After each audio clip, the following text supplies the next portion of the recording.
Can you hear me? Okay, I'm gonna give it a couple minutes. Shalom, shalom, everybody tuning in. I'm gonna just give it a couple minutes for people to get on.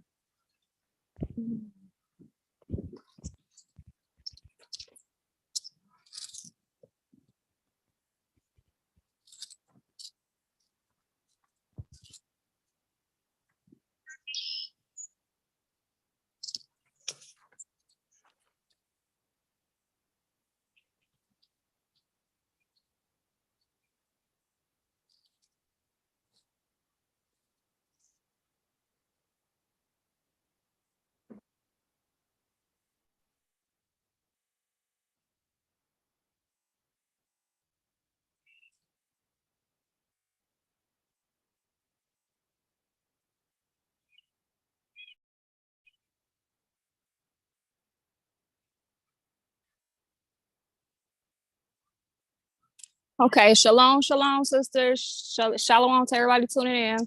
We're gonna get started. Salakia for me running late tonight, y'all. Been very busy today. First and foremost, I want to give all praises to the Most High Yahweh, which the world ignorantly calls God and Son Yahweh Shai, which the world ignorantly calls Jesus Christ. And through the Spirit, we get built up and get edified tonight. So this is part 2 to hating yourself less, loving yourself more, and just loving yours, loving your people, loving who you are. Fuck yeah, y'all. I'm trying to figure out something real quick.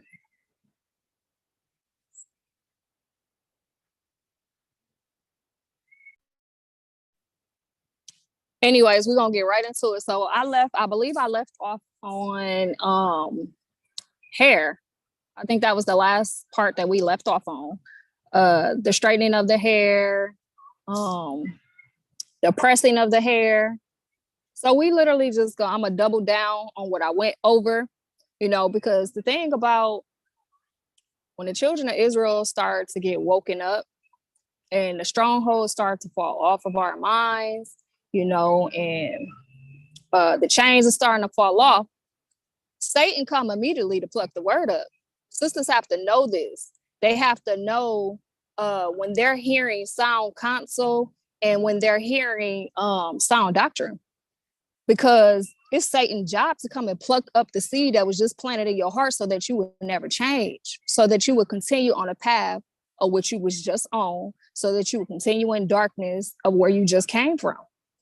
So I'm going to double down on what I already brought out real quick, briefly, with some precepts and nail it on in there, because we have to understand that, certain messages is not going to be for everybody. It's not for everybody. Everybody don't have ears to receive it. They don't have ears to hear. They don't have eyes to see. Some things, when you come into this truth and you start to find out, what your customs is and what the Most High require of you, how you should walk righteously in this truth, a lot of the stuff that you held on to, and in a lot of the ways of how you walk, you're going to have to change that. You'll have to put that stuff away. And what I'm seeing is everybody's not willing to do that. They're not willing to sacrifice certain things, but the elect, the 1/3 and the 144, they're going to put down anything that easily beset them and cause them to go off and break the law, statutes, and commandments. It don't matter what it is, or how long you've been holding on to it, or how precious it may be to you. We're going to put it down and follow after Yahweh Shai, which is like I said before, is great instructions that was left here for the daughters of Zion. All our righteous foremothers, they held it down. They held it down. These was righteous women that feared the Most High. You wouldn't have caught none of them doing the heathenish things that the daughters of Zion is doing today. That's why they was righteous. It's too many accounts in the Bible to kind of play with stuff that really don't even matter. Stuff that literally can cause you or stop you from receiving salvation. Because really, when we get corrected and we get reproved, we have to understand and believe it by faith that this is the Spirit that's correcting us to get us to straighten up, to change the state that we're in and to move forward. But that's going to take faith. You know what I'm saying? And at the same time, sisters got to know sound counsel when they hear it. It can't be conflicting. It can't be contradicting to what the Bible says. So like I said, makeup, umbrellas, weaves, blonde wigs, perms, pressing out the hair. These is all heathenish ways. These are heathen customs. We learned that from the heathen. We learned that from our oppressor. So we have to put these things off of us. These are strongholds. Dressing like whores, you got to put it off of you. And yes, you can see it from the outside, but don't we know whatsoever a man thinketh, also is he? So what's going on in that spirit of yours? What's going on in that mind of yours? You have to understand we're going to see it on the outside. We're going to see it. You should know them by their fruit. You're going to see it. So to even think that it's carnal, like, oh, that's just a carnal thing. No, it's literally reflecting what's going on inside of you, sisters. So it's very important that we understand what the Most High is commanding us to do. So I'm going to go back over Proverbs 3:31. Envy thou not the oppressor and choose none of their ways. Like I said, so if we follow in the ways of Yahweh Shai, it's plain. You don't straddle the fence with that. You follow his commandments. Return back, understand your purpose, why you was created. We was created to be helpers to our lords, to bear children, which is a great blessing, to raise our children up in righteousness, right? So make sure we keepers at home, being a good example and good behavior with good communication, making sure we're being modest and shamefaced. And that's shamefaced alone is a cut on makeup. Because makeup, it causes you draw attention to yourself. There's nothing shamefaced about makeup. And if the daughters of Zion is commanded to be shamefaced, how in the world are you supposed to have makeup on your face? You can't. That's not being shamefaced. That's actually being whorish. That's actually drawing attention to yourself. And not just that, is flamboyant. You want to be seen. When you shamefaced, you way at the back, you quiet. They done forgot you there. Don't nobody hear you, see you. That's shamefaced. Modest. Well, what about modesty? We got to cover ourselves up. But like I said before, that all starts from the inside, sisters. It all starts from the inside and it radiates on the outside. So don't let anyone deceive your minds. Like, it's plain right here in the precepts. It's in the Bible. Everything's in the Bible. And I'm approved through precepts, not my own words. I'm not speaking out of my own belly. It's right there. The Most High, he warned us so many times throughout the scriptures, where you go in the land where you dwell, follow not after the heathens, follow not after their ways, follow not after their customs. This is going to become a snare unto you. It's going to destroy you. It's simple. It's just that simple. And another thing I wanted to associate when it comes to makeup, in the Bible, literally, when it refers to makeup, you can only find whorish women and prostitutes and heathens that wore this. It was none of the daughters of Zion that wore makeup on their face. It wasn't. Not the righteous ones, not the righteous foremothers. They didn't do that. So in order to reference it in the Bible, you would have to find a whore or a prostitute. What does that tell you? If we're supposed to be separate amongst from all the other people, then that means we're doing something totally different than what the world is doing. It doesn't resemble, it doesn't mimic anything that they're doing. We're being separate. So I want to get a preset real quick. Everything that I said is all going to come with renewing your mind first. Renewing your mind. So let's go to Colossians 3:10.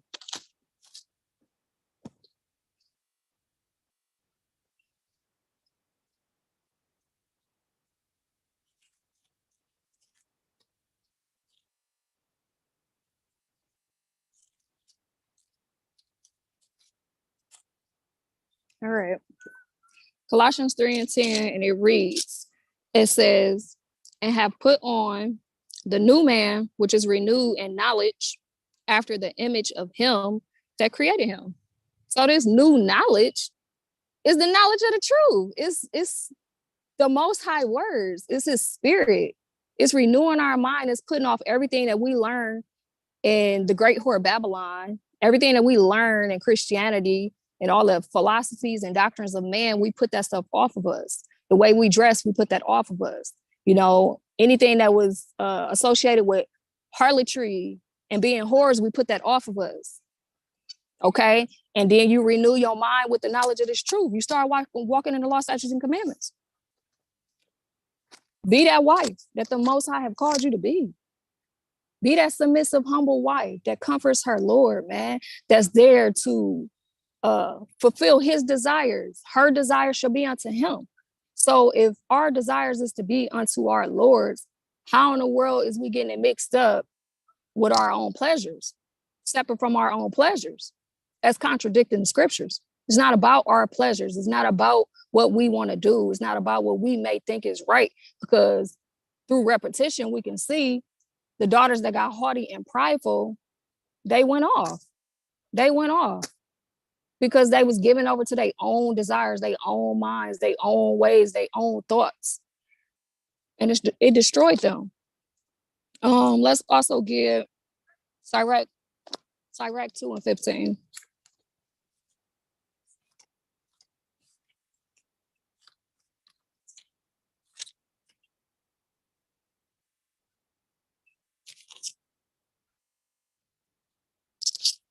Okay, it says, Sirach 2:15, it say, they that fear the Lord will not disobey his words, and they that love him will keep his ways. So in Proverbs 3:31, it's saying, envy thou not the oppressor and choose none of their ways. So choosing their ways is mimicking the world and looking like the women in the world. But when we choose the ways of the Most High, guess what? We're going to mimic our foremothers, Sarah, Rachel, Leah, Rebecca, Judith, Mary. We're going to mimic them women. We're going to resemble everything that we do in our life. It's going to mimic them. It's going to look like them. It's not going to look like the women of the world. And then let's get Romans 2 or Romans 12:2.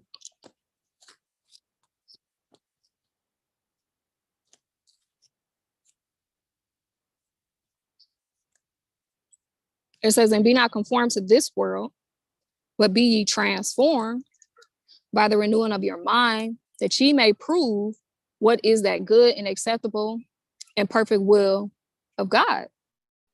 That's what we got to be proving. What is that good and perfect and acceptable will of the Most High? Not our will, man. That's going off. Sisters got to renew their mind. So with that being said, like I said, the only way you can find makeup, you have to associate it with a whore in the Bible. That's it. You have to. So let's get Sirach 26:9. Because that comes with a spirit, and that's what sisters have to understand. It's a whore spirit attached to these worldly things that some sisters just don't want to let go of. 26:9.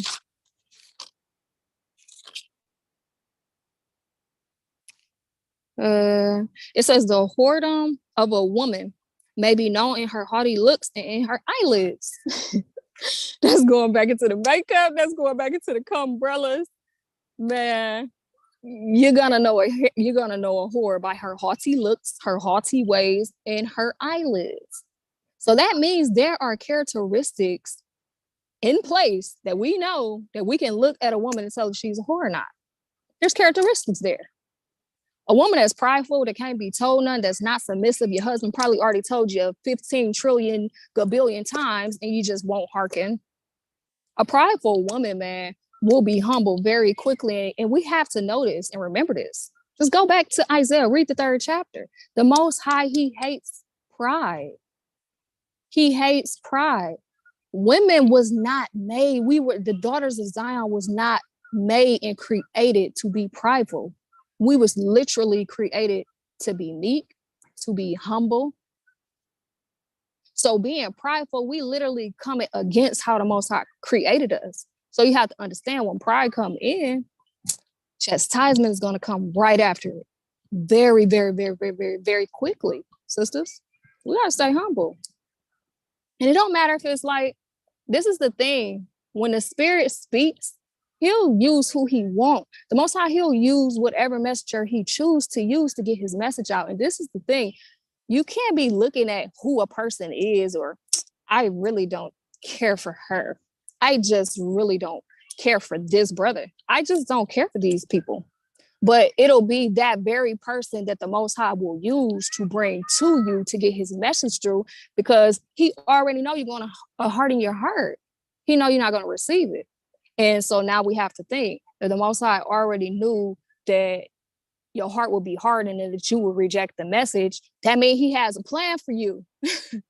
That means sudden destruction. That means sudden calamities over through this person. That means he's ready to chastise you. He's ready to punish you. Because if he sent out a message to whoever it is and you reject it, we have to understand, like, chastisement follows right after that. You can't reject the spirit. It doesn't matter who it's coming from.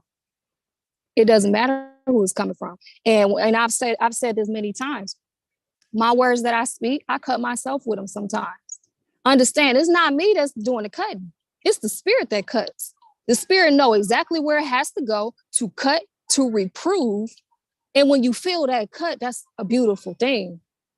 That's the Most High dealing with you, telling you you need to change this. Humble yourself down and go change this. You cut. You cut. The spirit is cutting.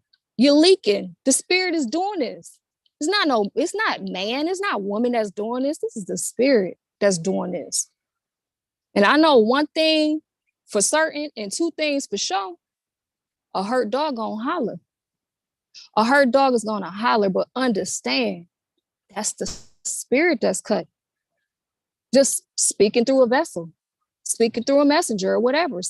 Sisters, don't harden y'all hearts. Like when reproof is coming out or corrections coming out, that's love. If a sister see you like, oh, sis going off. Like, I don't know if somebody told her, but sis going off. We supposed to be able to reprove each other and correct each other in love, in meekness, so that our sister can be brought back into remembrance of where she's saying so she can repent. That's all it is. Sisters don't have to get prideful and haughty and, whatever. Just receive it. Because there ain't no telling how many times the Most High, if he got anybody else coming to warn you before he just chastise you. All right, let's keep going. That's all I wanted to bring out on that. Another thing, when it comes to makeup, the spirit that comes with that whore spirit, it's on the sister. It's on the sister, whether sisters would admit it or not, it's on the sister. So you have to understand, when this spirit is on you, you're moving and you're doing things that you normally wouldn't do. Right? It's a spirit on you. That means you're not in the spirit. You're not in the spirit because it's the wicked spirit that's on you. So what you got to understand, like, don't be that sister that's going to be a stumbling block for brothers. Don't be that sister in a tight dress. Don't be that sister in a long maxi dress with the split coming all the way up to her thigh with makeup all over her face and umbrellas on her eyes. Don't be that sister, because you're going to have blood on your hands if you cause a brother to stumble over you. So let's get a precept on that. 1 Corinthians 9 and 8.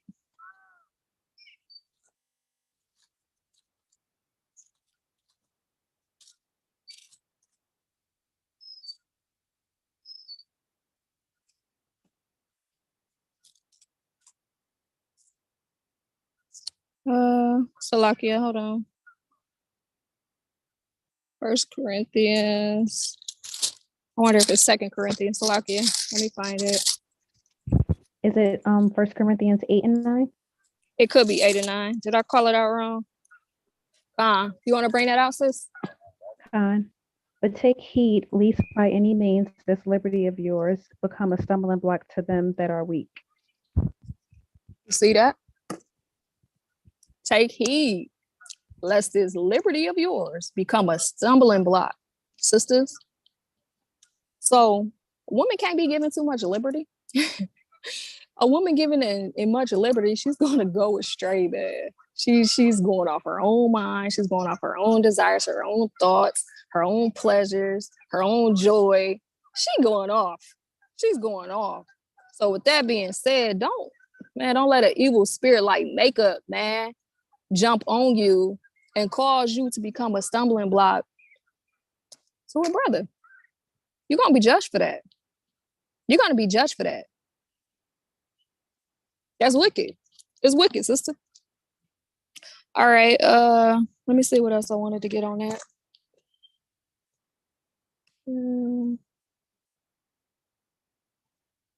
Okay, I brought that out.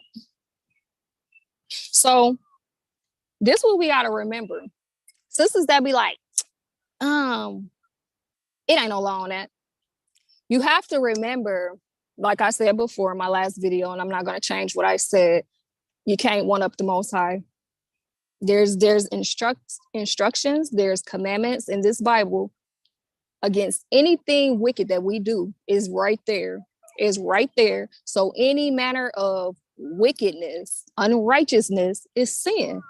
And I'm gonna pull that real quick before I grab the precept I really want to get. Let's get 1 John 5:17.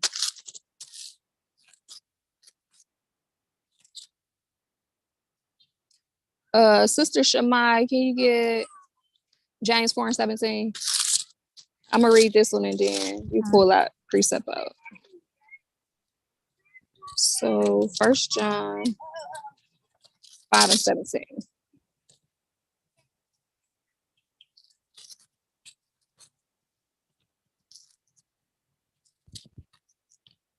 First John 5:17, and it reads, all unrighteousness is sin, and there is a sin not unto death. So sisters, understand this. This is the question I'm going to ask. Is it righteous to put on makeup? Is it righteous to wear umbrellas? Is it righteous to straighten out your hair or perm your hair to look like your oppressor because you love the way that they look more than you love the way that you look, even though the Most High created you perfectly? Is these things righteous? That's what you would have to ask yourself. No, they're not. They're unrighteous. So I'm going to read it again. All unrighteousness is sin, and there is a sin not unto death. Okay, Sister Shammai, can you bring out that 4:17? Con. Therefore, to him that knoweth to do good and doeth it not, to him it is sin. See that? To him that knoweth to do good and doeth it not, to him it is sin. So I know, me making this video, I am not the first sister that you're hearing this from, that these are not the ways of the daughters of Zion. You've probably been told this multiple times, many times, sisters. So understand, he that knoweth to do good and doeth it not, to him it is sin. You can't, like, that's what I'm saying. Like, you can't hide it. The spirit's going to deal with you, because the spirit only coming to deal where and reprove where there's wickedness, where there's unrighteousness, to cut you, like I said, and to put you back in remembrance where you have sinned and give you the opportunity to humble yourself and repent. That's a beautiful thing. But when you no longer hear the spirit, when you no longer feel the spirit, then worry. When people stop warning you, then worry. When your husband stop telling you, stop doing this, then worry. Because the Most High, he's finna get at. I'm including myself on whatever it is that I may do that could be unrighteousness in the sight of the Most High. And I'm getting warned multiple times over and over again. Like what I said, I struggle with submission strong coming into this truth. I'm not there no more, though. Why? Because I got chastised so much. It was just like, girl, you better get it right. You better just go ahead and submit, for the Most High tear you up. And that's what we got to understand. The fear of the Lord is what's going to cause you, like, that fear when he chastise you. And he'll chastise you lightly, or he might chastise you very harshly. The first chastisement, it just all depends on how the Most High want to deal with you. But pray that is like a very small chastisement, because if it's large, you could lose a leg, you could lose an arm, a limb, you could go blind, walk out your house, think you're getting in your car, boom, you just got ran over by a car. Now you can't talk, you can't see, you can't speak, you can't feed yourself, can't clothe yourself. This is chastisement of the Lord. And this is all from being wicked. It's a matter of fact, let me grab that preset real quick to show y'all certain things that's done to people on this earth.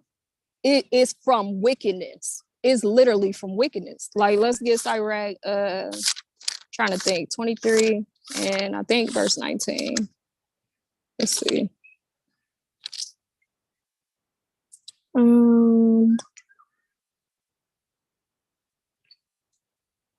Let's start at 19. Okay, it says, such a man only feareth the eyes of man, knoweth not that the eyes of the Lord are 10,000 times brighter than the sun, beholding all the ways of man and considering the most secret parts. So you're not getting over nothing over on the most high. That goes back into what I was saying in the beginning. Let's keep going. He know all things ere ever they were created. So also after they were perfected and looked upon them all, this man shall be punished in the streets and of the city, and where he suspected it not, he shall be taken. You see that? This is a wicked man that won't repent. Now let's get back into what I was saying. Sisters is doing stuff because they want to do stuff. Now you can prove it in multiple places. You can pull a precept. Spirit can cut you. Spirit can reprove you, and you still not receive it. This is why. Let's get Sirach 32 and 17.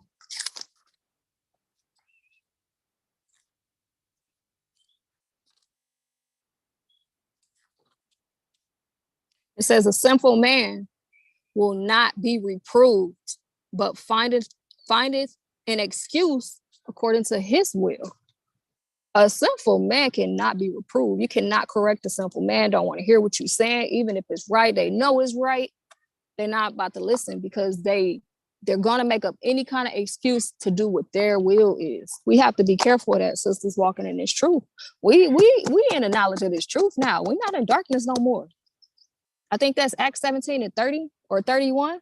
It say, in the time of our ignorance, God winked at, but now calling all men to repent. That means in the time of our darkness, when we didn't know, we was ignorant of the knowledge of this truth, the Most High had mercy on us. But when you come into the knowledge of this truth, and then you know, and you're learning, you're being corrected and reproved and being rebuked and chastised, you know now. Your chastisement is going to be way greater. Stop playing with the Most High. Fear the Most High and depart from evil. Fear the Most High and depart from evil, man, and walk in righteousness. Okay, let's see what else I have. So that was kind of it. I just wanted to double down on the heathenish ways. The heathenish ways. We have to put that off of us, sisters. Now, I want to pull a couple accounts of our righteous foremothers just to associate them with natural beauty. They was naturally beautiful. They didn't have to get no enhancements. They didn't have to put no makeup on. They didn't have to try to look like their oppressors, pressing out their hair, perming their hair. They didn't have to bleach their skin. They didn't have to do none of this. These women, these righteous women, they knew that the Most High perfectly made them beautiful, fearfully and wonderfully made them. So let's get some accounts. It's many, many accounts, but I pulled out 4 specifics that I feel like would support what I'm saying right now. So let's get Genesis 34, 1 through 2. Who was that? Dinah? Deny. I call her Dinah. But let's get the account. Let's get the account. Genesis 34, 1 through 2.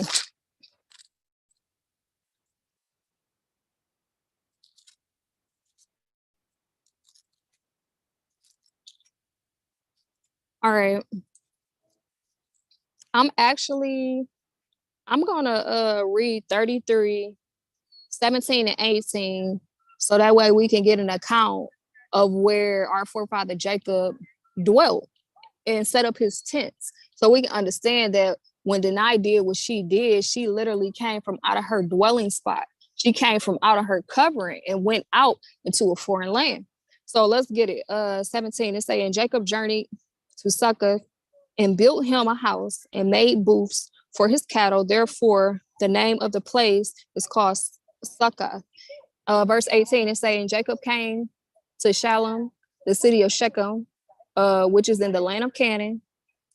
When he came from Paddan Aram and pitched his tent before the city. Okay, so now let's drop down to Genesis 34 and 1. It says, and Dinah, the daughter of Leah, which she bare unto Jacob, went out to see the daughters of the land. So pay attention to that. The key word is she went out to see the daughters of the land. She went out from among where her father had them originally set up. She went into the land of a whole nother nation of people which was the Canaanites. Let's go to verse 2. It say, and when Shechem, the son of Hamor, the Havite, prince of the country, saw her, he took her and lay with her and defiled her. What's going on here, sisters? So obviously, when Dinah went out from among where she was and went into the land where the daughters was, she went somewhere that was not where the Israelites was. It clearly said that. Them where the Canaanites dwelt. So when Shechem seen her, he seen a beauty he have never probably seen before. You see what I'm saying? So if she went amongst foreign, strange daughters, then obviously they don't look nothing alike. It was many daughters there. Why didn't he take a wife of his own kindred? He raped Dinah because she was beautiful. She was naturally beautiful. And we know this is just cutting up the weaves and that's not our custom, because we know their custom was to wear weaves. That was theirs. That's where it originated from. So this is probably what these women look like. They had probably had on all this weave. They probably had on pounds and pounds of makeup, because that's also their custom. But Dinah came in there and she was naturally beautiful without all of that. And he took her. But the point I'm making is she didn't need all that extra heathenish stuff to make her beautiful. She was already beautiful. So let's get another account. Susanna, which is a great story. Let's just get Susanna 1:1.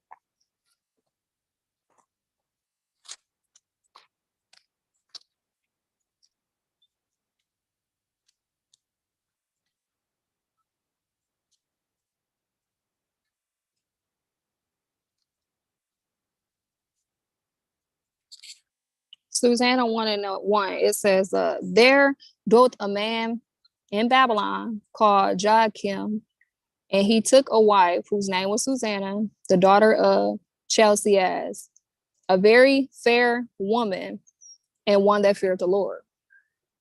Naturally beautiful. She feared the Most High. Let's drop down to verse 31 and 32. It says, now Susanna was a very delicate woman, and beauty is to behold. She was gorgeous. She was beautiful, naturally beautiful. It say, and these wicked men commanded to uncover her face, for she was covered. She was covered. She was covered. That's our custom, to be covered up. She was naturally beautiful. Let's keep going.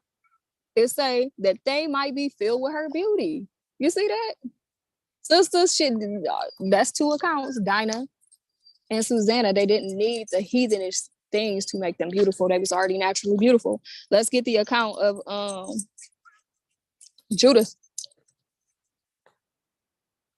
Let's get Judith 8, 7, and 8, and then we're gonna go to chapter 10.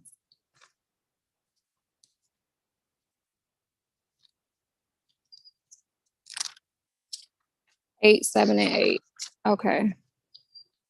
And it reads, it said, she was also of a goodly countenance and very beautiful to behold. There go again, that natural beauty. And her husband Manasseh had left her gold and silver and servants and maid servants and cattle in the land, and she remained upon them. Verse 8, and there was none that gave her an ill name, for she feared God greatly. Are we seeing these? We seeing the characteristics of our foremothers? They did the same thing. They was naturally beautiful. They all feared the Most High greatly. They kept commandments. Let's drop down. Matter of fact, let's go to chapter 10, verse 3 through 4. I'll check this out. It say, actually, we can start at verse 1 so we can get a full account. It say, now after that she had ceased to cry unto God of Israel, and had made an end of all these words, she rose where she had fallen down, and called her maid, and went down into the house in which she abode in the Sabbath days and in her feast days. Verse 3, and she pulled off the sackcloth which she had on, and put on the garments of her garments of her widowhood. She washed her body all over with water, and anointed herself with precious ointments. and she braided the hair of her head. Let's pause. She braided the hair of her head. Not no heathen hair, not no weave, not no fake hair. The hair of her head. And then she put on a tire upon it. This is our custom, sisters.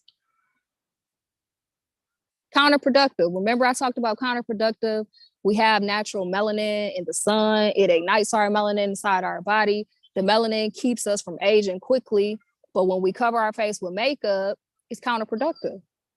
The sun is not doing what it needs to do for you to work the melanin to keep you from aging slowly, because you're putting makeup all on your face. Same thing with this. It's counterproductive to straighten your hair and to put a perm in your hair when our custom is to cover our head with a hair wrap. It's counterproductive. It makes no sense at all, sisters. Think about these things.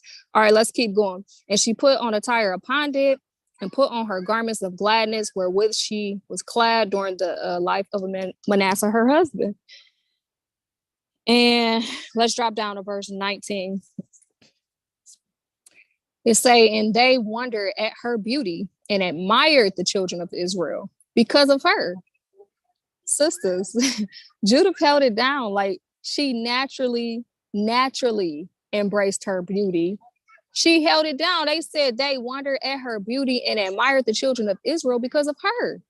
Remember what she did? All she did was put on her beautiful attire. She braided the hair of her head. She put on the attire. And if you go down to verse 4, it started telling you, matter of fact, I'm going to read it. And then I'll go back to 19. It say, and she took the sandals upon her feet. She put on her bracelets, her chains, her rings, her earrings, and all the ornaments, and decked herself bravely to allure the eyes of all men that should see her. What does this sound like, sisters? Think about Isaiah 3:16. I'm going to go there real quick. Ain't that what the Most High stripped from the daughters of Zion? Their bracelets, their bands, their rings, their earrings, their attires, all of that. It was stripped from them. But Judith, being a righteous woman that feared the Most High greatly, that kept his commandments, she put on all these things. And that's what, it was beautiful. It was naturally beautiful. But she was a humble woman. She feared the Most High. She wasn't like these haughty, whorish women in Isaiah 3.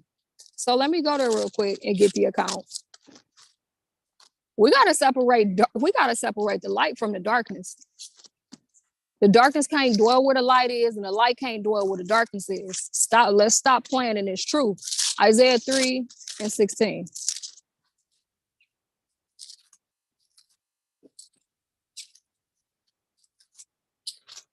All right.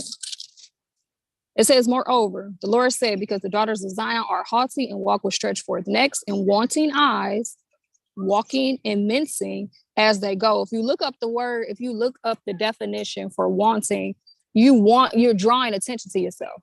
Flamboyant. That's the same thing that makeup do. So that's the spirit that was on them. Walking and mincing as they go, making a tickling with their feet. Therefore, the Lord will smite with the scab, the crown of the head of the daughters of Zion, and the Lord will discover their secret parts. But if you go to the next page, let's drop down. Let's see. Here it is. Let's just keep going. 18. It's saying in that day, the Lord will take away the bravery of their tinkling ornaments about their feet, their cauls and their round tires like moons, their chains, their bracelets, their mufflers, their bonnets, their ornaments, their legs and headbands, the tablets and the earrings, the rings, the nose jewels, the changeable suits of apparel, the mantles and the wimples, the crisping pins, the glasses, and the fine linen, and the hoods and the veils. See that? That was stripped from the haughty, prideful daughters of Zion. But Judah, holding it down as one of our righteous foremothers, she had these things on. Them are customs. Why you won't chase your customs? Why you won't chase what belongs to you? Why we want to keep following after a heathen in all these heathenish ways? Let's go back to verse 19 in Judah. It's saying they wondered at her beauty and admired the children of Israel because of her. And everyone said to his neighbor, who would despise this people that have among them such women? Surely it is not good that one man of them be left who being might deceive the whole world. So Judah, she held it down for the daughters of Zion. And I got with her natural beauty. She didn't take the things from the heathen to make her beautiful. I got one more account. Let's see.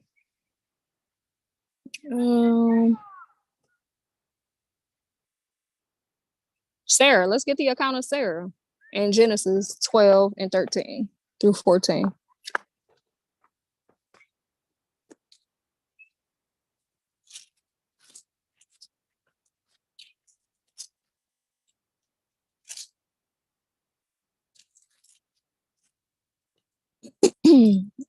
Okay, let's see. 13 and 14. Okay, this is Abraham speaking. He says, say, I pray thee, thou art my sister, that it may be well with me for thy sake, and my soul shall live because of thee. And it shall come to pass that when Abram came, or was to come into Egypt, the Egyptians beheld the woman, that she was very fair. That's her natural beauty. Like I said, back with Deny, Shechem, he's seen a beauty that he hadn't seen before. You see what I'm saying? So sisters, embrace what the Most High have given you and put off, these heathenish ways and cleave unto the Most High. With that being said, let's get into what's fun in this truth. Sister Shammai, what do you consider fun in this truth? How do you have fun in this truth? How do I have fun? Yeah, what's fun? Because we have to understand fun is not what is of the heathen. So what's fun to you? Man, fun is keeping the law, statutes, and commandments. Fun is knowing that I might get a chance to wake up the next morning and get it right and do a little bit better than I did the next day. That's fun to me. Fun is reading the accounts and putting a visual to it so I could get a better understanding of it, and it can direct my paths better, than my own understanding. Sis, that's righteous fun. Righteous fun is not looking like the heathen and taking on their customs. That's not righteous fun. That's wicked fun. That's the stuff you did in the world. Righteous fun for me is enjoying my family, being the best wife that I can be, the best mother that I can be, learning from where I failed and my flaws and getting it right, fearing the Most High and keeping his law, statutes, and commandments, enjoying every feast day that comes around, enjoying my glass of wine. That's fun to me. Listening to the Hebrew music. That's fun to me. Sparking up the grill, throwing your veggies. If you eat lamb or whatever you eat, that's fun. That's righteous fun. So there's so many ways to have fun in this truth that don't have nothing to do with the world, that does not resemble the world at all.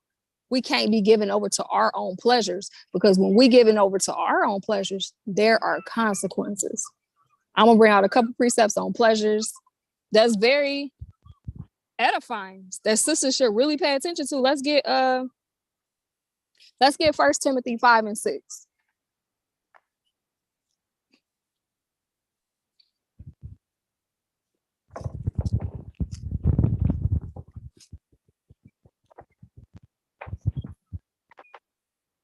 Now, this is referring to the widow, and I'm going to tell you why I use this. So it says, but she that liveth in pleasure is dead while she liveth. She that liveth in pleasure is dead while she liveth. This truth ain't about pleasure, ain't about you. It ain't about making you feel good. That is so far off in darkness. That is not what this truth is about. It's not about your pleasure. It's not about what you want to do. Go back to Genesis 3 and 16. Eve went off. The daughters of Zion got punished. Our desire should be unto our lords, and they shall rule over us. So what are we talking about? Our pleasure and our fun. Your fun should be mastering being a righteous daughter of Zion. That's where the fun should come in. Let's get another precept. Let's see. I want to see if I want to bring this one out. Let's see. Hold on. So I can.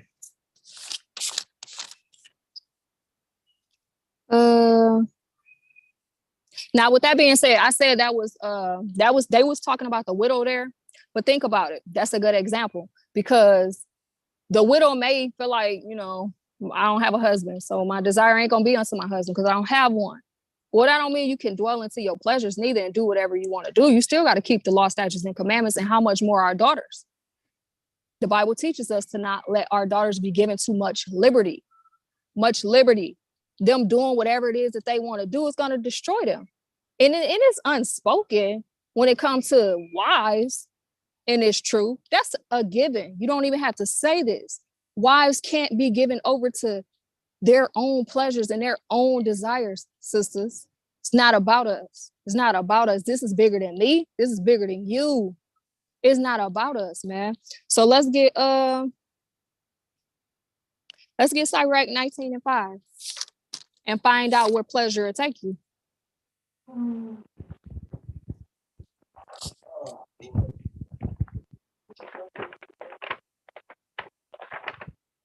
It says, matter of fact, let's get 19:5. It say, whoso taketh pleasure in wickedness shall be condemned, but he that resisteth pleasure crowneth his life. You see that? Crowneth his life, preserves his life. This is a wise woman. A wise woman is not going to be given over to her own pleasures, her own desires, her own wants, her own funds. No, she's going to have wisdom.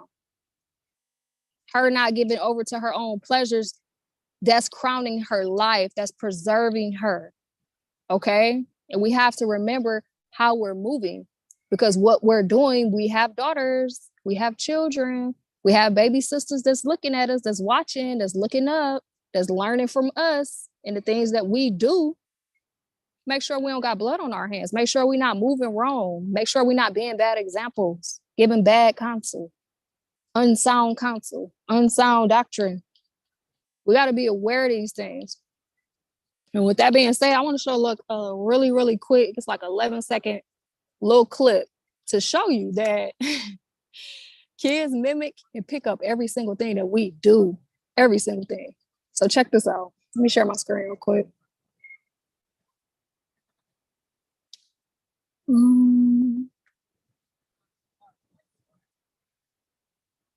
Okay, share. Here it is.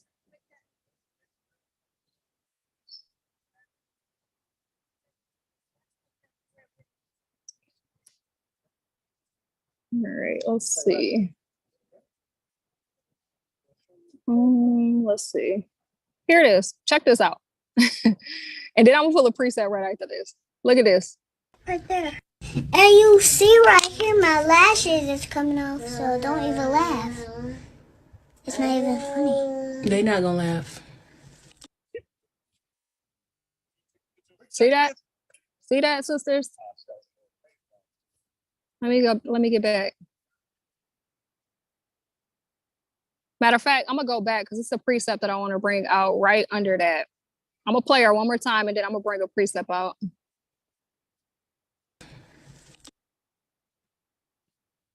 Right there. And you see right here, my lashes is coming off, so don't even laugh. It's not even funny. They not gonna laugh. All right, let's exit out of that. Now let's drop down. Check this out. Ezekiel 16:44. Behold, everyone that uses this proverb shall use this proverb against thee, saying, as is the mother, so is her daughter. What are we seeing right here? Look at this. Whoredom. Baby girl got to be 4 or 5, but mama's teaching her that. So sisters, when I say these things, we have to also remember and keep in mind that we have little princesses that's watching and looking after us, that's copying and mimicking everything that we do. Can sisters hear me? Tom, I can hear you. Baby girl got umbrellas on her eyes. She looked like she got makeup on her face, got gloss on her lips, got a halter top on, uncovering her body, looked just like her mother. Nothing is that's not cute. That's not wise.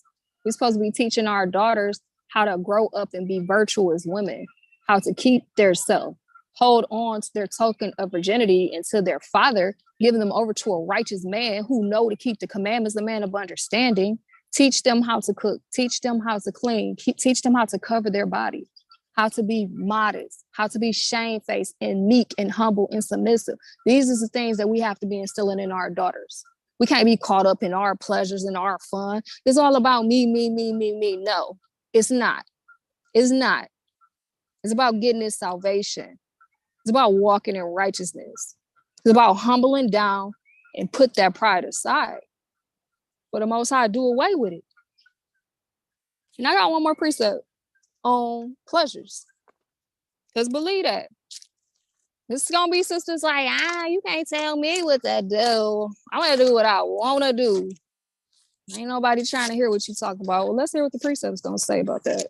Let's get Sirach 11:9.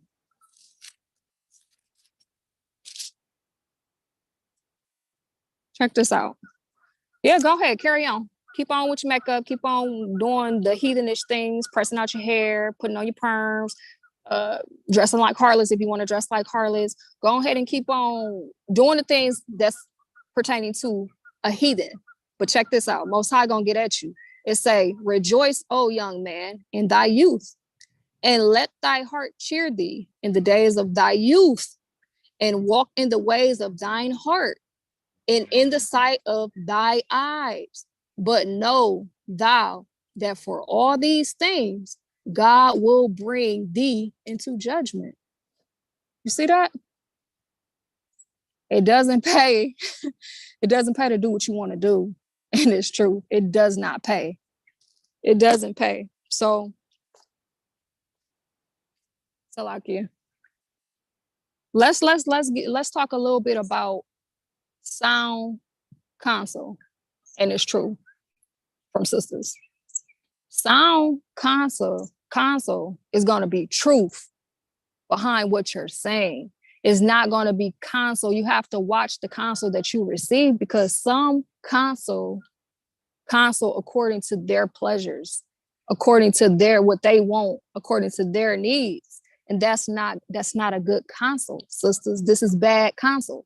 You don't want to get counsel from a sister that is dealing with something that she want to hold on to, and the counsel that she's going to give you is going to be, she's going to counsel for herself, but she don't want to let that go.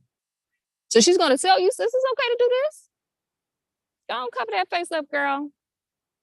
Go ahead and put your blind wig on. That's carnal anyways. It's not carnal. That's wicked. Go ahead and press your hair out.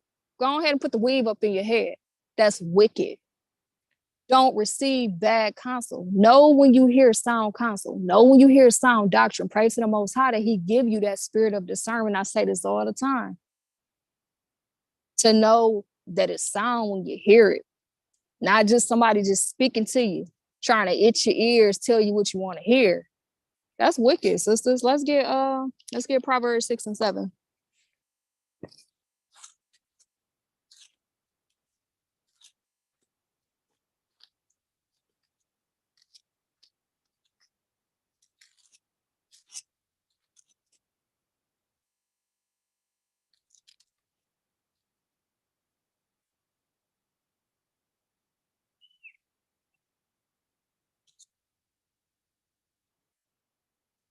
Salakia.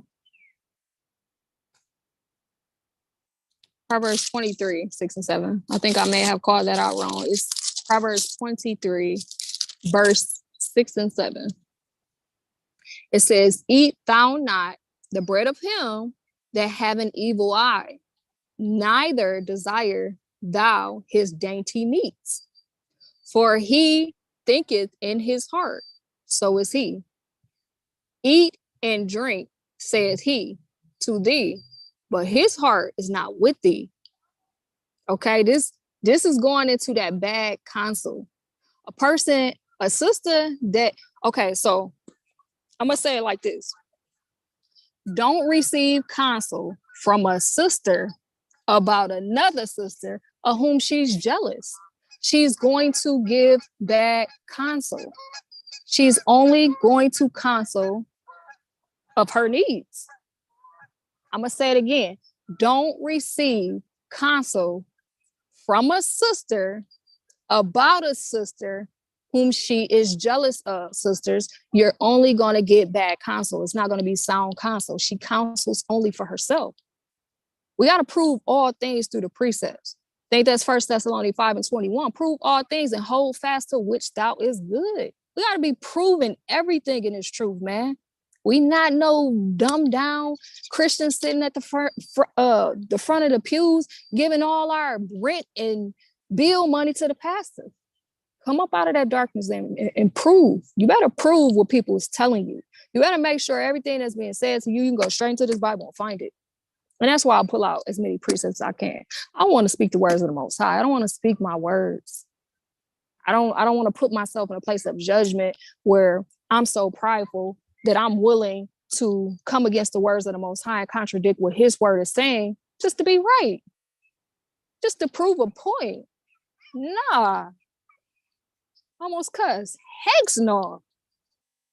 Hex no. It's something got to be mentally wrong for a person to do that. To come against the words of the Most High to prove your point. That's off, sisters. That's wicked. That's unrighteous. Let's keep going. Let's get Sirach. This is the last precept on counsel. Let's get Sirach 37:7.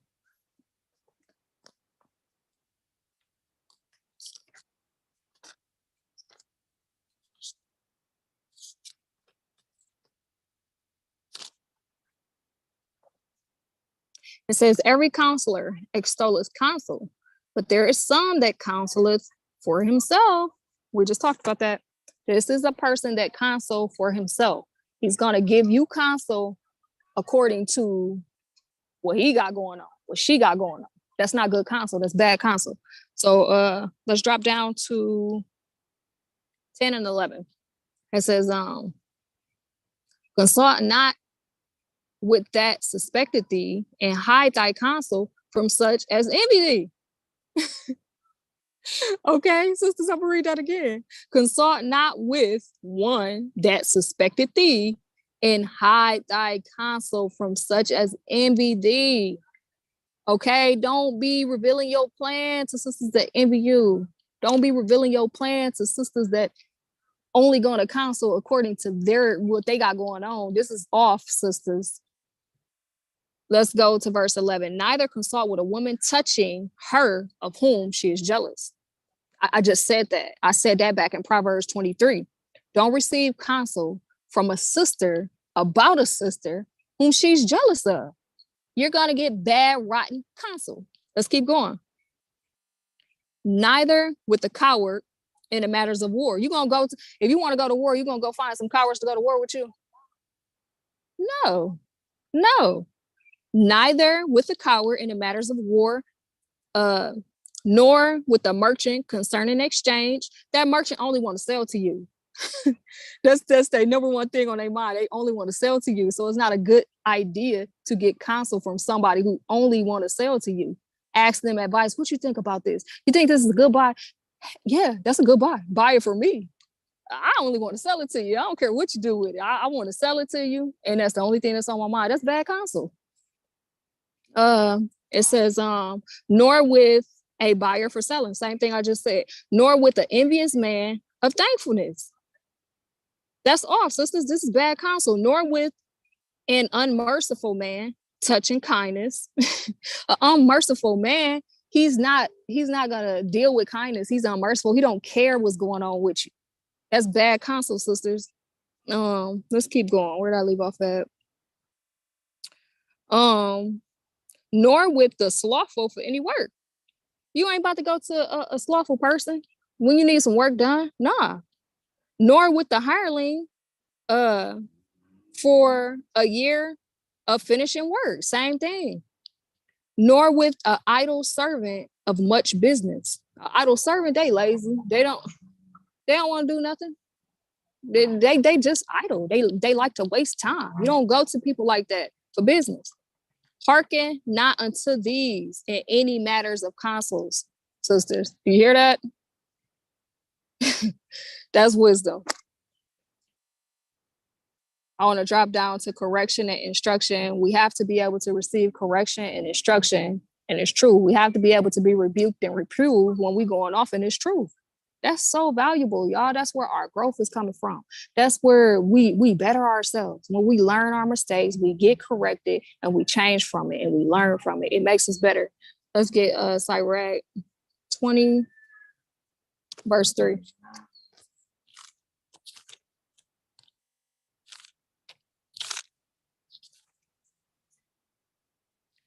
It says, how good is it when thou art reproved to show repentance? For so shall thou escape willful sin. That is a beautiful, beautiful precept. How good is it when thou art reproved to show repentance? When you get reproved, that means I did something wrong. I acknowledge what I did was wrong. I go to the Most High. I repent and I change from my wicked ways. That's what that means. That's a beautiful thing. It say, for so shall thou escape willful sin. That's the only way we're going to know that we're going off, if we get corrected and get reproved. So we stop walking in the steps of breaking the law. We come up out the sin, sisters. Proverbs 8:33.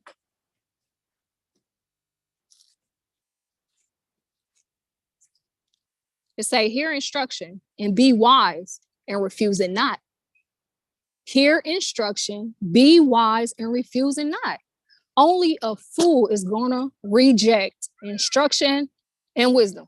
Okay, that's plain. Let's get Proverbs 15:32.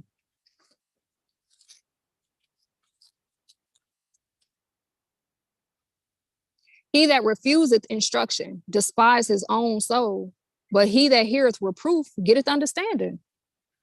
That's a powerful precept. He that refuses instruction despises his own soul. You hate your own soul. If you refuse to learn, to be instruction, to be guided, to become better, you hate your own soul, literally. And he that heareth reproof getteth understanding. So when you can receive the reproof and the correction and rebuke, you're going to get to understand it, because you're going to learn that, oh, dang, I was off. But now I understand that's not the right way to go. Let me go this way. Now I got understanding of it. It's, sisters, is, look, we got to fear the Most High and depart. When you truly understand the fear of the Lord is to depart from evil. That's where the understanding is coming in. But if you repetitively keep repeating evil, you lack understanding. You don't understand. You don't understand that if I keep doing this, I'm gonna be destroyed.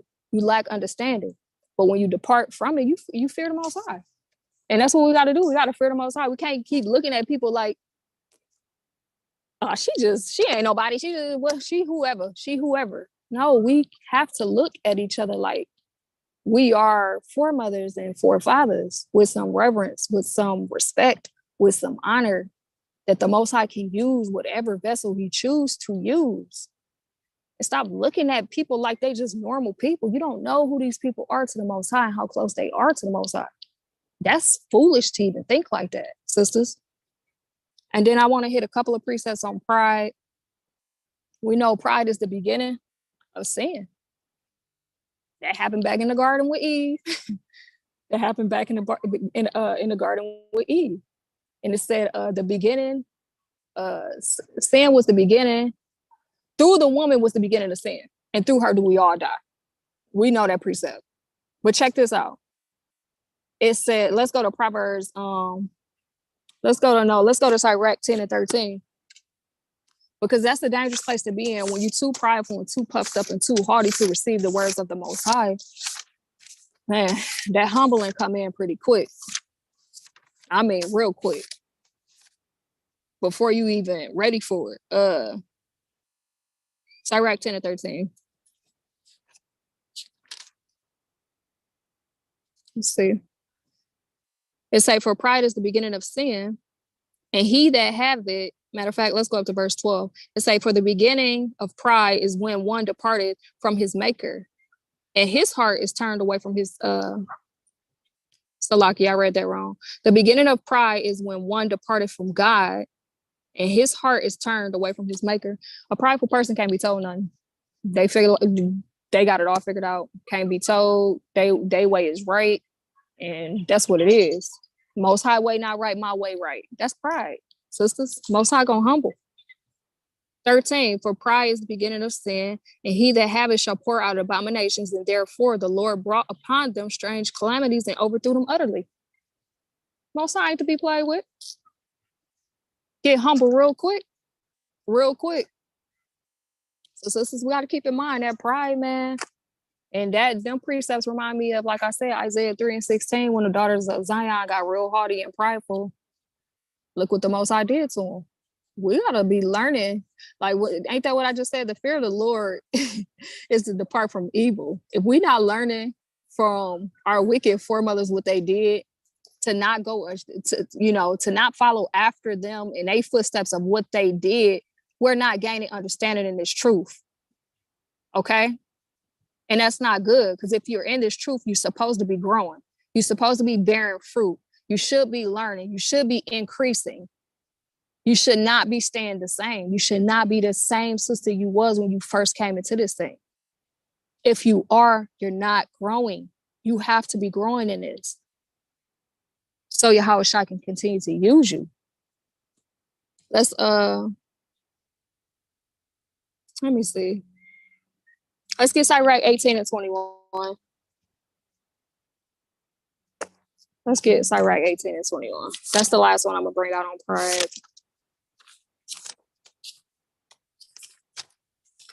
Because the Most High, he have his way. He have his way of doing things. And we don't expect to get hit in certain ways. But check this out. It says, humble thyself before thou be sick. And in the time of sin, show repentance. Humble thyself before thou be sick. And in the time of sins, show repentance. Show repentance. We have to humble down. The Most High, he'll bring sickness upon you. He'll bring calamity upon you. He'll bring destruction upon you. And sometimes that'll come through pride. We have to humble down. But during that time, remember our sins and show repentance.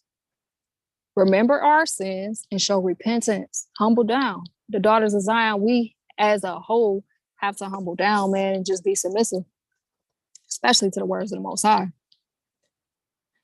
That's it for the doubling down on the heathenish ways, sisters.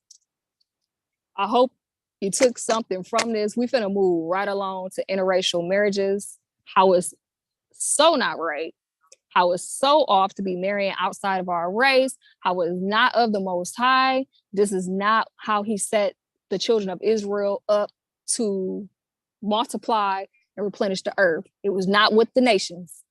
It's with your own people. And we finna get right into it.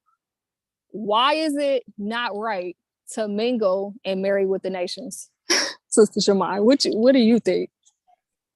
Well, it says if you mingle with other nations and be with them, you're going to take up their customs and you're going to turn away from the Most High and you're going to take on their false gods. True. And on another level, speaking from sisters' perspective, if sisters mingle with other nations, because don't a husband inheritance come through his children and their children. So if you go outside of your nation of people and you get married and you begin to have children with the nations, you're cutting off your nation of people. You're cutting off the inheritance of your people, the inheritance of your tribe. The Most High, he don't get down. He don't like that. He don't get down with that. And we finna pull some precepts. It's not okay. Some may not like it, and that's okay. I like what the Most High like. I like what his words say, not what our words say. So let's let me see. We gotta always keep in mind that there's a black agenda when it comes to the children of Israel. That black agenda refers to Psalms 83. Let's just get it real quick. Psalms 83. This is the black agenda. It's to destroy the Israelites, to cut us off from being a nation of people, that our name shall be no longer remembered. We got to always remember that. Psalms 83, let's see.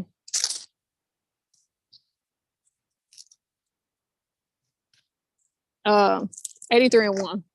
It say, keep not thou silence Salakia. Keep not thou silence, O God, and hold not thy peace, and be not still, O God. For lo, thy enemies make a tumult, and they that hate thee have lifted up the head. They have taken crafty counsel against thy people, and have consulted against thy hidden ones. What's the crafty counsel? It's so many ways of crafty counsel that has come against the children of Israel to cut us off from being a nation of people. Where did it all start? I'm not going to tell you. I'm going to show you where it all started, sisters. We have to remember, never forget who your enemy is. Never forget what your enemy's done to you. Never forget this. Keep this in the front of your mind at all times. Don't fall asleep on this, sisters. It's so important. I want to share something with you.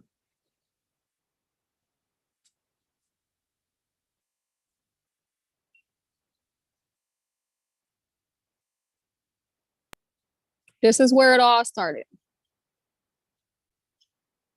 I'm going to pull a preset real quick, and then I'm going to go to a video.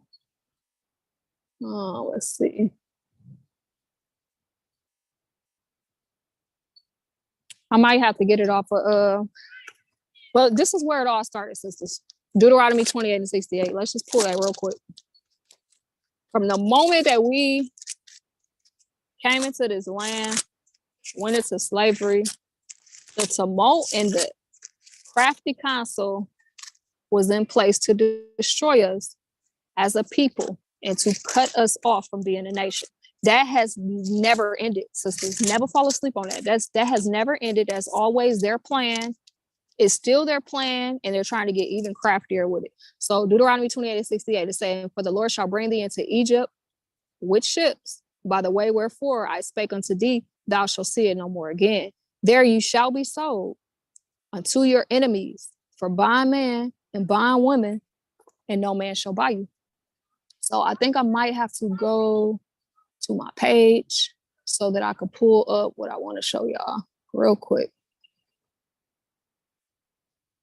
Never forget.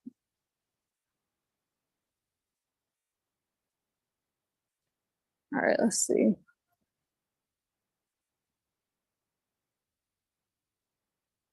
Oh, okay, let's see. We're gonna get this one. This is why you never forget.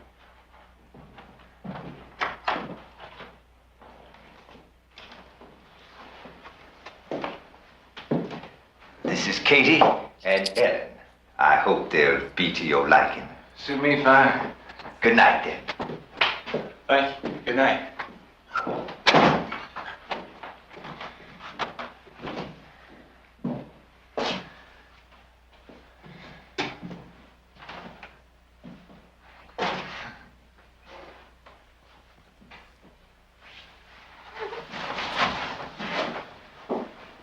You a virgin? Listen, ain't, huh, Katie? Cousin Hammond, you take the virgin. I don't care for hard work. Cousin Charles, what the hell you doing kissing on the mouth?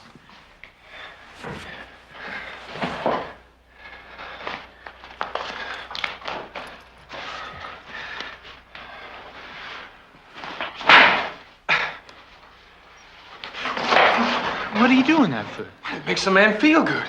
She likes it too. Don't you, pretty wench? Yes, Master.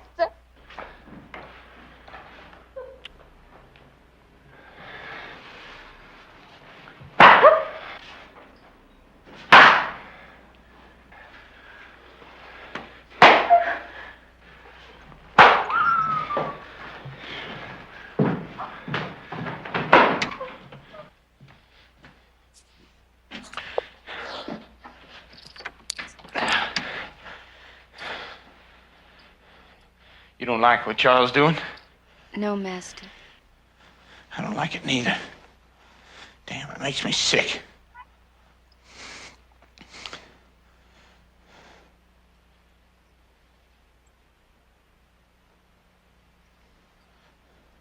Why are you looking odd like at me? Sneaky like. What for? You tell me now, no fibbing. You tell me, it's my leg? No, Master. Just you strange for a white man. How you mean strange? Karen, what a white man do to a wench? Can you help me off with these boots? Yes, sir.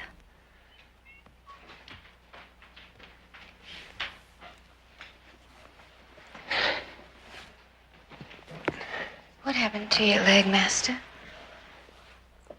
A whistleblower account.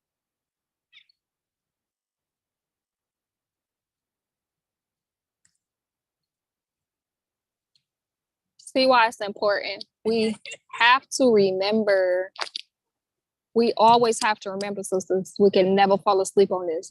This is the beginning of the crafty counsel. Mentally break us down, physically break us down. What went on in slavery was some defiling, evil, wicked things that happened to our people. And that's just one part. Since I'm really like zooming in on the sisters tonight, like how do you go lay aside to a people that have done this to your people? How do you ignore all the atrocities, the rape, the rob, the murder, the blood being shed, the innocent kings being shot down in the streets, the unknown sterilization of the women, all the wicked stuff that they're doing to the children of Israel? How do you ignore that? How do you forget about this? How do you fall asleep on that to the point where you go out and make marriages with your enemy? This will have to be one of the greatest self-hatreds that probably exists. How do you do that? And most people will probably, you have to forgive.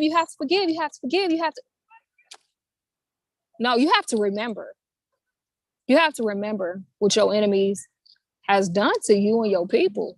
What they're doing to you and your people. It hasn't stopped. The worst kind of slave is a slave that don't know that they're a slave. Yeah, we don't got the yoke on our neck. Physically, you can't see it. No, we don't have the chains on our ankles and our wrists physically where you can see it. No, they don't have a little whip where they beating in our backs where you could physically see it. They got our minds in chains. How do you forget these things? How do you look over these things? How do you make marriages with your enemy? How do you make marriages with the devil? How do you do that? You have to hate yourself and hate your people to do this. And it may be some sisters, it's probably a lot of sisters that's in interracial relationships, and they have no idea of the knowledge of this truth. They have they just don't know. It's just ignorance. You see what I'm saying? It's just ignorance. That's why I want this message to spread. I want my sisters to wake up and come from up out of that ignorance. This is your enemy. Would you trust your enemy, Sister Shemai? Absolutely not.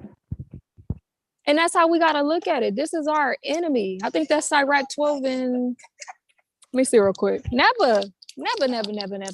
Okay? Like on Friday. Never, whatever. Never trust your enemy. Never trust your enemy. For as iron rusted, so shall their wickedness. It's just a matter of time before it come out. I believe that's Sirach the 12th chapter, if I'm mistaken. 12 and 10. But never trust your enemy. Never forget what they did to you and your people. Never. This is one of the main reasons why it's not okay.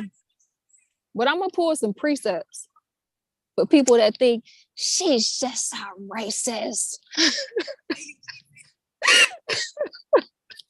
Well, I praise to the Most High you think I am, okay? I just love my people. I just want my people to wake up, man. and realize the condition we in. Realize who your enemy is. Your enemy ain't your auntie that owe you $400. Your enemy ain't your sister that you feel like stole your man, that wasn't never even attracted to you. Your enemy is not your mother. Your enemy is not your brother, your cousin, your father, your mother. These are your people. You're supposed to love your people. But somehow we hate our people and we love our enemies. We love our oppressors. There's a name for this. Do anybody know the name for this? There's a name for this. I mean, aside from post-traumatic slavery syndrome, whatever that is, they be putting names and titles on everything. Post-traumatic slavery syndrome. Nah, this is me telling you, I remember what you did to me. And I will never forget. And I continue to see what you do to my people. And I want them to never forget. I want them to wake up and realize what it is. So with that being said, we're going to get into Stockholm Syndrome after I show another video of the atrocities that our enemies is doing to us, what they did to us in slavery, man. And then I'm going to pull some precepts, how the Most High is against it.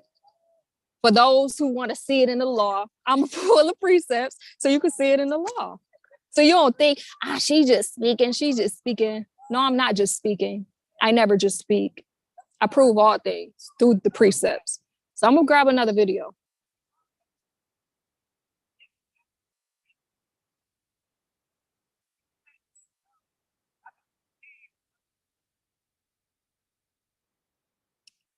All right, let's see.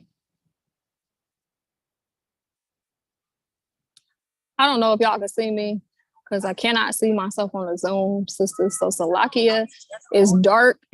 The sun has set. So hopefully y'all can see me. But let me find this real quick. You know what? I might have to go to my files. Esau been trying to hide this video. I have said it like 5 times. I think it's this one right here. White people used to eat black people as a delicacy. The nigger was too stunned to speak. I got a couple for you. Did you know on the plantations they would force children as young as 6 years old to perform orgies in front of them before shortly joining in? Did you know they would host Super Bowl-like events to watch a black man and or woman be tortured alive? And they would be out there cheering it on like it's fourth quarter OT. And by all means, they would have little Johnny and Emily down there trading our body parts like baseball cards. Did you know sagging really didn't start in prison? Sagging actually started on these gay plantations, letting a grown-ass white man know which little black boys were available and which ones weren't. Now spell sagging backwards. You got us again. Did you know in the transatlantic slave trade that they would take the most attractive black woman and or little girl, shackle her to a bed, and let's just say on a 3-month journey, she only had enough time to sleep 3 full nights. And she clearly didn't survive past 1 year due to the immense amount of sexual assault or the diseases they brought into our lands. Black men, did you know while you were being mutilated, burned alive, tied around trees, they would cut your Johnny off and give it to a white girl as a souvenir? And they wonder why they got jungle fever. Oh. There was definitely cannibalism happening in the antebellum days. I recommend people checking out this book, The Delectable Negro. I shouldn't have done the chef kiss, but there's a part in the book that talks about the transatlantic slave trade and how white men on the ship would eat the black men on board. They would spend months out at sea, and they would overpack the ship with enslaved people, knowing that they would lose cargo. Food had to be rationed, and sometimes they would get hungry enough to eat their cargo. The rumor of cannibalism was kind of quickly dismissed because America had to keep this image that they were a civilized society with all their guns and colonization. So yeah, white people did eat black people, and they try to hide that part of history, just like they threw our babies to the gators, or they had breeding farms all throughout the South. All right, let's go back. See this? You see the filth of these people? You see the wickedness of these people? Who does that to a people? Wait a minute, let's remember. I forgot. We're not considered a people to them. We're not human to them. The so-called black men are still considered 3/4 of a man. How in the hell do you consider a human being with a soul a 3/4 of a man? Somebody please explain that to me. 3/4 of a man? Like he's not a whole man? So like y'all, I just literally jumped from 60 to 20, but it's okay. Like he's not a whole man. He's not a whole king. What? He's 3/4? So like his offspring, what is his offspring? What do you consider his offspring? Half of a human? Like, make it make sense. Since y'all want to do mathematics, add it up. Make it make sense. Because it ain't making sense. It ain't making sense. We got to remember, man, we can never get comfortable in this filthy place. I think that's Micah 2:10. Let me pull a precept real quick. Never forget. Never forget. Do not fall asleep. Wake up. Wake up. Let me get that. It's a little dark, sister, so please bear with me. I'm going to try to pull these precepts. I might have to move somewhere where it's darker. Where my eyes can see, because it's a little dark. But let's get Micah 2:10 real quick.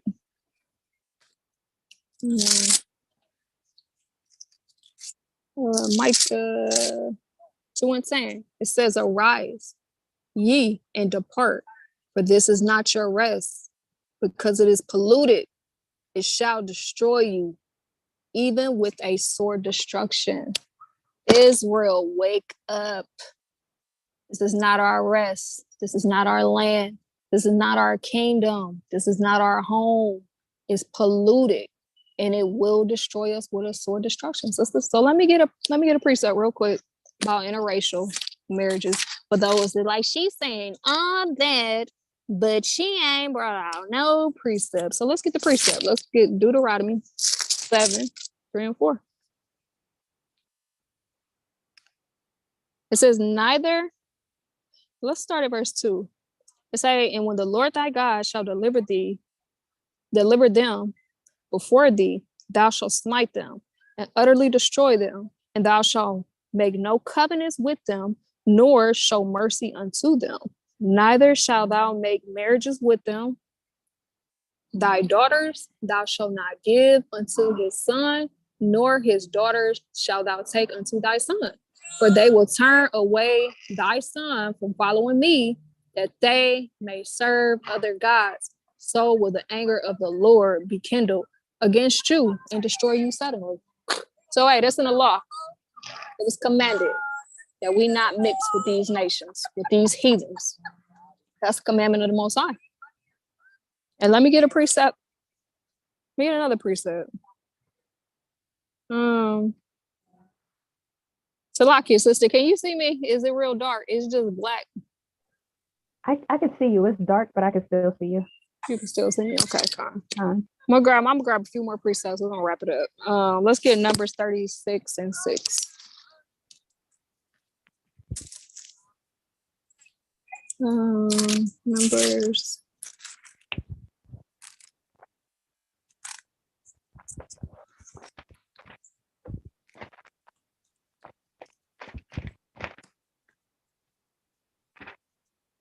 Numbers 36:6. Let's get another witness.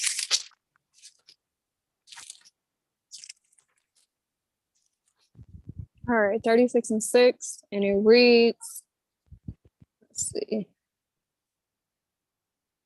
It say, this is the thing which the Lord doeth command concerning the daughters of Zelophehad, saying, let them marry to whom they think best, only to the family of the tribe of their father shall they marry. So shall not the inheritance of the children of Israel remove from the tribe to tribe, for every one of the children of Israel shall keep himself to the inheritance of the tribe of his father. That's plain, y'all. Sis don't skip that with every tribe, and she don't win white. She don't went over to the heathen. She don't went to our enemies. I'm gonna say it again. When you marry outside of your race and you begin to have children with the heathens, you increase their inheritance. You increase their inheritance and you cut off your own nation of people. That's what you're doing. That's self-hate. That is self-hate. You are destructing and destroying yourself and your nation of people by doing that. That's not love. How's that love when you are increasing your enemy and destroying yourself? So let me see. I'm gonna grab another precept, a video, and then I'm gonna have a couple closing precepts. Let's get Tobit 4 and 12. It's the same as, you know what, sisters? I think I'm gonna rotate in the light a little bit because it's real dark. Can't hardly see. So bear with me. I'm walking with my camera. But Sister Mia, you want to pull that 4 and 12 of Tobit and read for me? Or Salakia, Shemai. Tobit 4 and 12. Mm-hmm.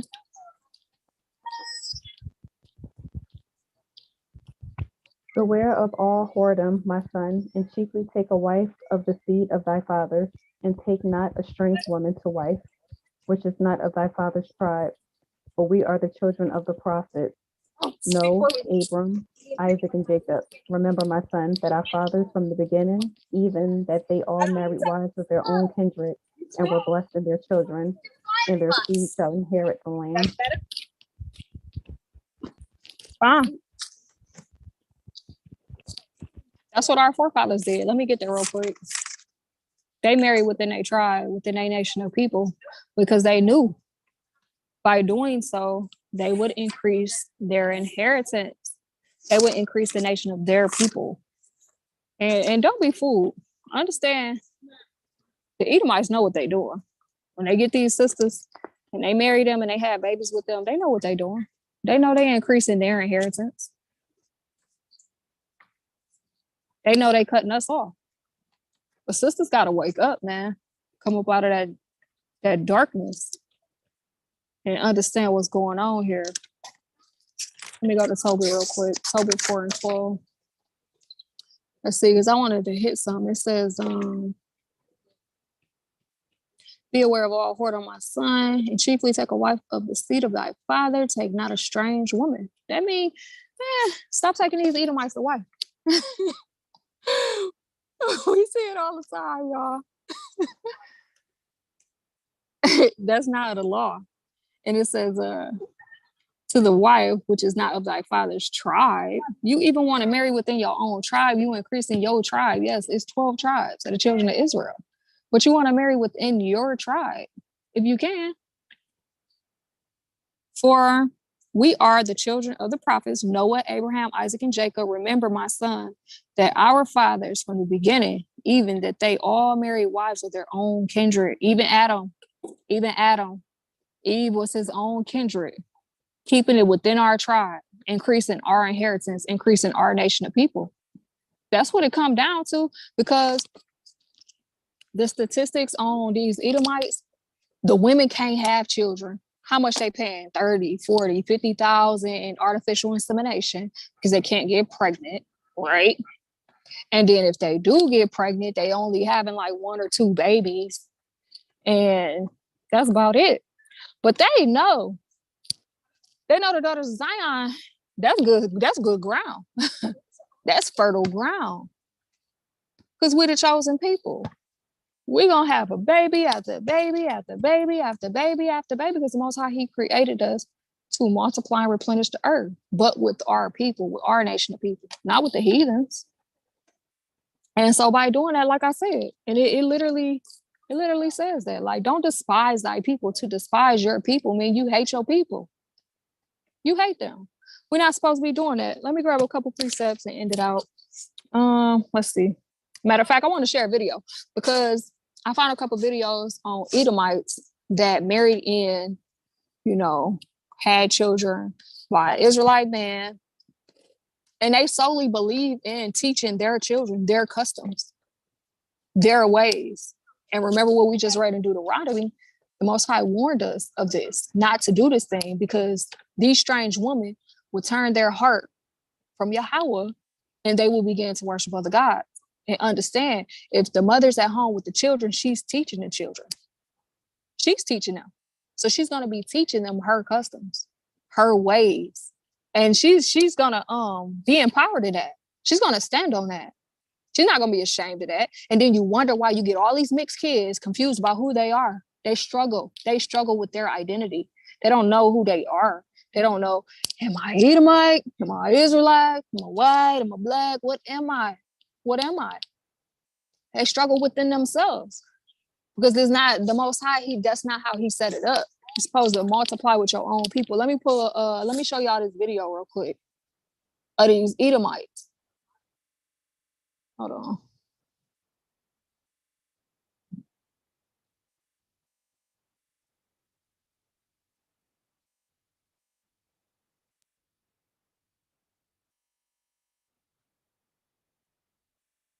Let's see. Okay, I don't want that one. Let me see.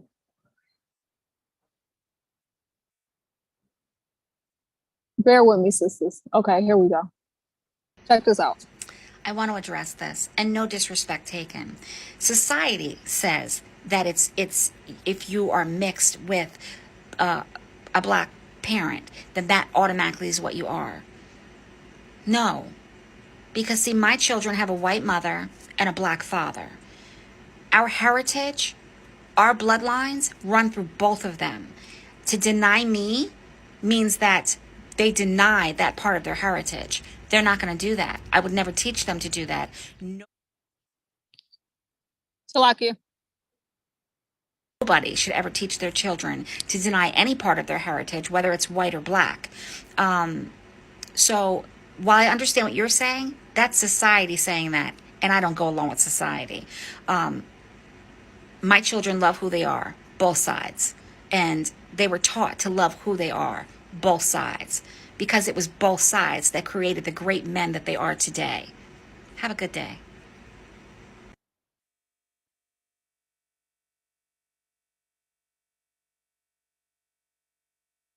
See that? That's proof. They take pride in their customs.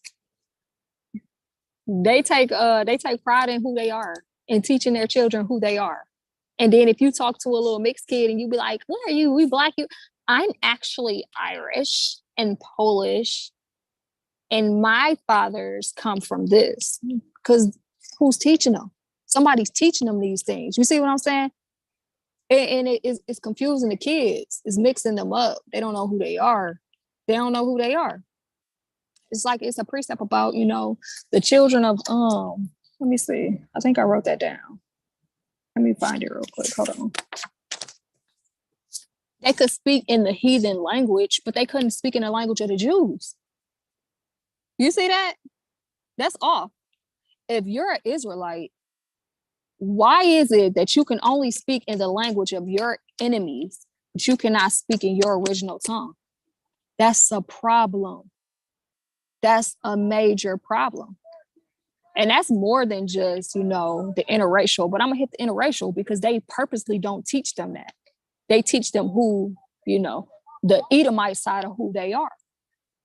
You see, so that it doesn't pay to be into these interracial marriages and relationships and going outside of your nation of people, multiplying with these heathens. It doesn't pay.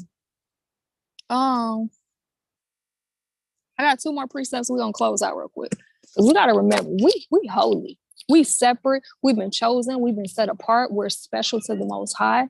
We are above all people that are upon the face of this earth, and we have to walk in that. We got to walk in that. So, Lockie, I got 3 more.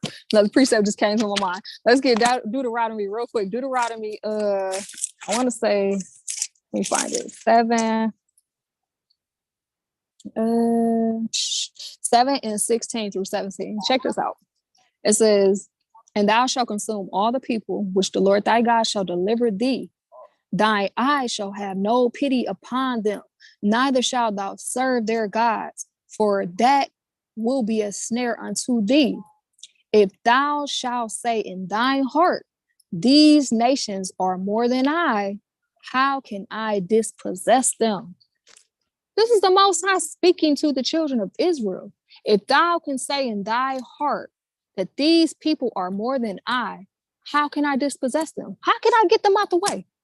How can I put them on a lower level when you believe that they are greater than you? You believe that they are above you. You begging for equal rights. You begging for equality. You begging to be treated better. Equal. I just want to be equal to my master. Wake the hell up.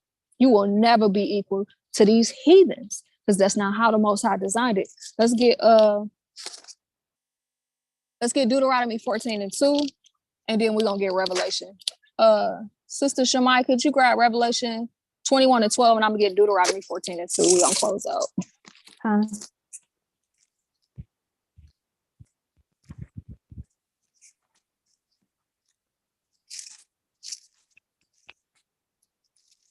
All right, Deuteronomy 14:2, it says, for thou art a holy people unto the Lord thy God, and the Lord have chosen thee to be a peculiar people unto himself above all the nations that are upon the earth.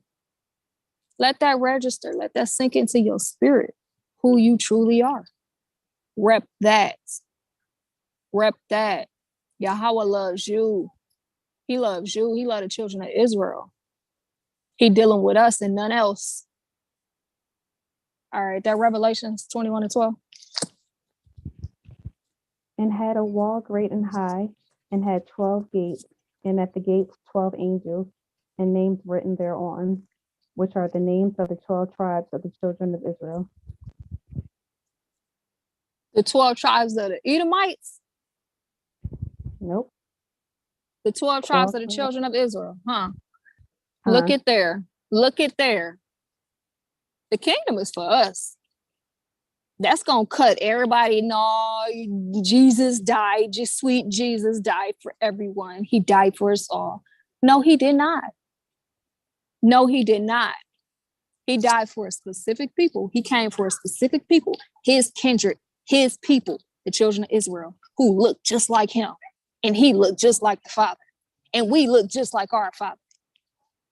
Bronze, brown people, beautiful people. He didn't come for everybody. And the kingdom is not for everybody. And it's okay if you don't like it. All praises to the Most High, but it's not. I want to bring out one precept, and we're going to close out, sisters. For real, this is the last precept. Let's get Isaiah 14:2. Matter of fact, 1 and 2. Because understand, recompense is coming. You don't get to treat the Most High special people any old kind of way. Do whatever you want to do to them. All the atrocities, rape, rob, and murder of his people, and the constant slaughter and the constant ignorance of his people, of what you did, you took it too far. Most High gonna get at you. So let's get that precept. Isaiah 14:1 and 2. You don't get to get away with this. Whatsoever, God is not mocked, Yahweh is not mocked. Whatsoever a man soweth, that also shall he reap. And this is what we got to remember.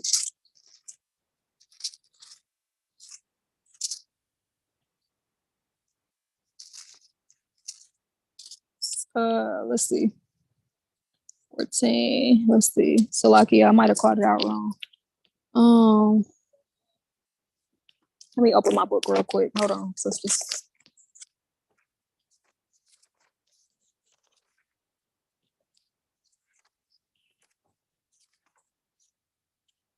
Isaiah chapter 14. Yeah, that's it. I was just looking at it wrong. Okay, Isaiah 14:1 and 2.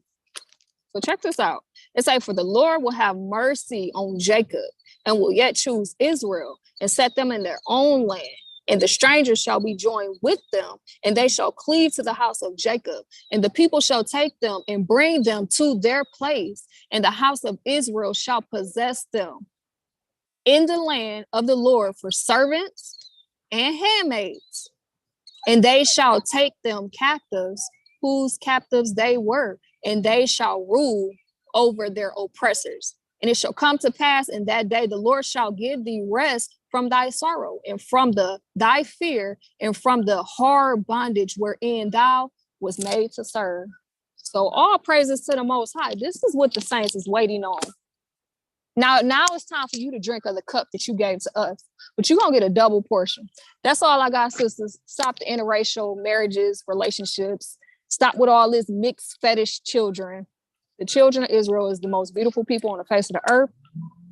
Multiply with your people. Replenish with your people. Fill the earth with your people. Return back. Love your people. Love yourself. Love your sister. Love your brother.